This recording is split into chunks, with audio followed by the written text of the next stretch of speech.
Brexit. Did democracy die in 2020? My name's Mike Cashman. There are more videos like this on the channel. Britannia waives the rules. Subscribe if you'd like to see them. So, Brexit. Did democracy die in 2020? So there are many Brexit supporters who say things like, it's over, it's done. Britain has left the EU. The question has been settled. And yes, I do understand that to some extent we've burnt the boats, jumped off the cliff, whatever analogy you want. But the question was summed up for me very well by someone who commented on another video on this channel, who responded to a Brexiter who was saying this sort of thing, responded by saying, you voted for and you got what you wanted in 2020. The day you got it, people are challenging it and seeking to change it. That's democracy for you. It isn't a one-sided process that only works for you. And as somebody else commented, the notion that we can't examine a policy just because it's been implemented and that we can't question it is really very odd. I only hear this in relation to Brexit. So, okay, Brexit can be re-examined. Now, before I go any further, yes, I absolutely accept that any question of rejoining is all subject to the EU. But, one, that doesn't stop us in the UK looking at what we would like to do. And two, I wouldn't even try to assess the EU response to a UK request to rejoin until we know what sort of UK public opinion we're talking about, what sort of politicians, how far we have banished Johnson, Truss, Raab and Gove and so on from the front line of politics.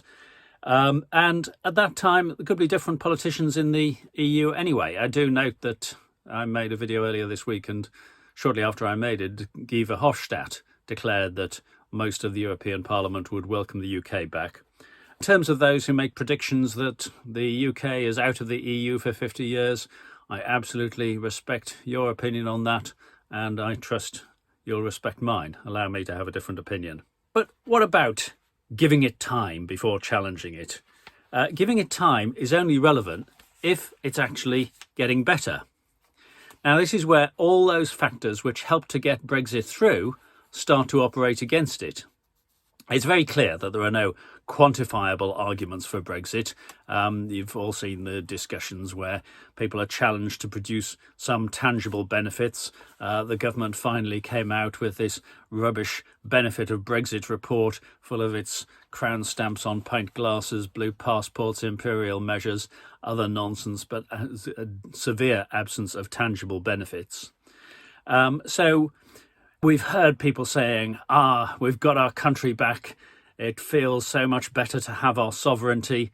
I've even had somebody comment on a video saying Brexit was not an economic project, as if it didn't have to have any economic consequences. David Frost was on the TV last night. I think I could sum up his attitude as get out of the EU and the benefits will follow. Jeffrey Boycott, stay in and the runs will come. Reminds me of a time in a hotel in Sudan where I'd had a bad falafel, but there we are. So why are we out of the EU? It's because 52% of those voting in 2016 voted for leave rather than remain. That's true, that's why. This as an argument degrades over time. That's not just demographics, though demographics plays its part. Reality bites. We have the House of Commons, a parliamentary group, assessing the impact of new trade deals because the government hadn't done it very well, and coming to the conclusion that the single hit to trade from leaving the single market was 178 times the total benefit of all the new trade deals that had been signed. So reality bites. Should we be giving it time? My point is that if there was a 10-year economic plan, which we're in the early stages of, then you might argue that the plan should be given time to work through. But we've got no sensible plan benefits, no impact analysis, very limited risk assessment. 2 years after joining the EEC in 1973, 67% of the UK were in favour of remaining in the EEC. You can argue that maybe there should have been a referendum before joining, but actually the one 2 years after was perhaps a more useful time to measure. 2 years after 2020, most people in the UK, or a majority of people in the UK rather, think that Brexit was a mistake. So the rational argument for rejoining the EU is very strong. I'm using rational in the Keirsey sense, in other words, the sense in which the reasoning can be examined and quantified, as opposed to an argument based on values, which is also significant. So a question based on the question of pride and sovereignty and a sense of independence. So the rational argument is very strong for rejoining the EU, regaining the benefits of the single market, the Erasmus scheme, allowing professional services to be much more freely used across Europe, having the trade bargaining power of a larger consortium. These arguments are as strong as ever, and of course it may be that they carry the day. It makes much more sense to ship goods from Europe than from countries around the Pacific, and the increasing cost of fuel makes that ever more evident.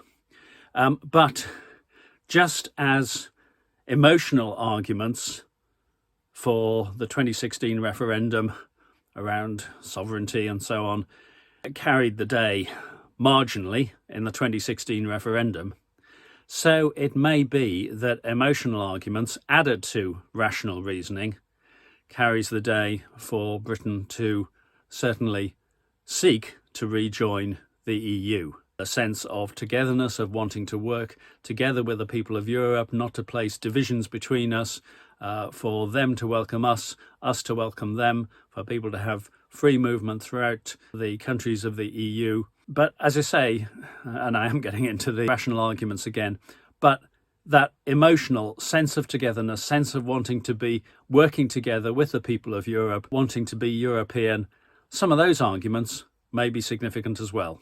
We will see. Those are my views. Feel free to add your own, as ever, and do subscribe to the channel. Britannia Waves the Rules. Thank you.